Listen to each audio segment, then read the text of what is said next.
may time na feeling natin, hindi na tayo pwedeng gamitin ng Panginoon dahil sa sunod-sunod na atin pong mistake, na sunod-sunod ng atin pong failures. At kuminsan pumapasok sa isip natin na tapos na ang atin pong kwento. Pero ang good news ng Bible, yes, failure is real. Pero hindi ito yung final. Yan po ang devotion namin kanina sa Magkape. Nasa Deuteronomy chapter 32 na po kami. Nakita namin doon na kahit paulit-ulit ang failure, mistakes na ginagawa ng mga Israelites sa panahon nila, nananatiling perfectly faithful pa rin ang atin pong Panginoon.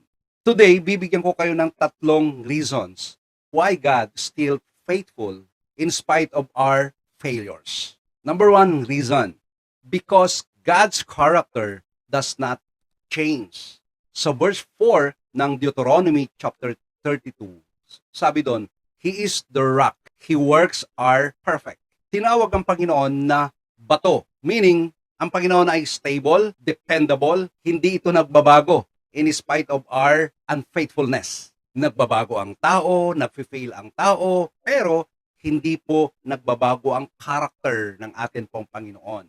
Kaya, ang hope natin ay hindi, Lord, sana hindi na ako magkamali. Lord, sana okay yung aking performance. Hindi dapat ganoon.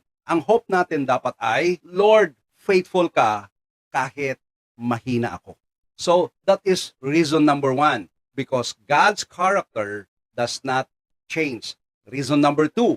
Because God corrects to restore, not to destroy. Tatandaan nyo yan. Sa Deuteronomy chapter 32, verse 19 to 27, makita natin doon na nagkaroon ng consequence yung ginawa ng mga Israelites na mali sa atin pong Panginoon. Pero hindi sila iniwan ng Panginoon. Ang koreksyon ng Diyos ay hindi para tuluyang sirain ka, kundi para ibalik ka.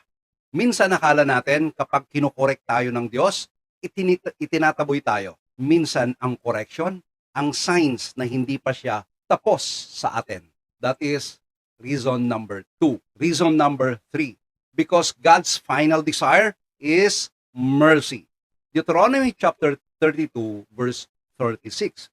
The Lord will vindicate His people.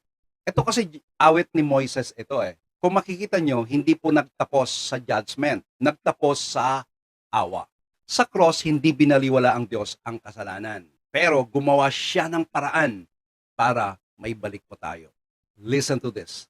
Kung nag-fail ka, huwag kang lumayo. Bumalik ka sa Kanya. Hindi failure ang huling salita sa buhay mo. Your failure is not final. Jesus remains faithful. Kung may kaibigan kang nagtatanong, paano ba talaga maligtas or paano ba talaga pumunta ng heaven?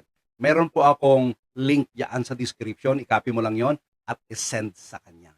Again, ako si Pastor Wes na laging nagsasabing be an inspiration at solusyon po. Ingat po kayo. God bless everyone.